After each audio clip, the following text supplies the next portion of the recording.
Lahos-lahos na ang pananaw sa mga tao nga walay makasagabal nga mga kable sa kuryente sa Claro M. Recto kung Claveria Street, Davao City.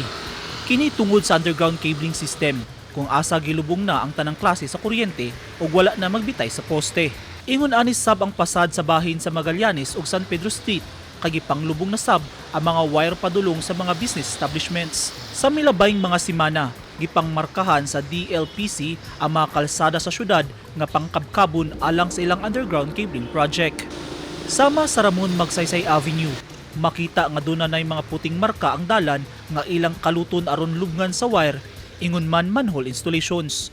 Sumala sa DLPC nga ang first phase sa proyekto magikan sa post office hangtod sa Suaso Street nga ilang gilaumang mahuman sa first quarter sa tuig 2024. Samta ang second phase sa proyekto sa nahabiling bahin sa Magsaysay Avenue gilaumang magsugod sa Hunyo tuig 2023 o gilaumang matapos sa first quarter sa tuig 2025. Ang proyekto adunay koordinasyon sa City Hall, partikular sa City Engineers Office ug City Transport and Traffic Management Office kon City TMO. Sumala sa DLPC, alas 8 sa gabi hangtod alas 5 sa buntag ang trabaho sa proyekto aron dili makabalda sa dagan sa trapiko ug negosyo sa lugar.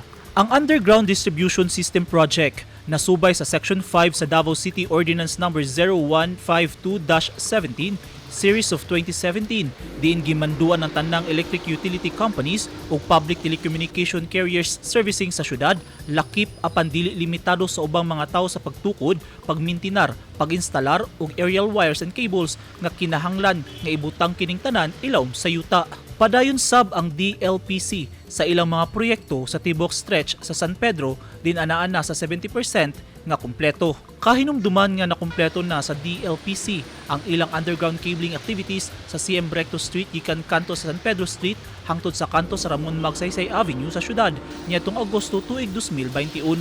Kini na ang ikaduhang hugna sa underground cabling project sa Davao City din ang unang proyekto na implementa niadtong tuig 2016 palibot sa Davao City Hall ug sangguniang panlungsod.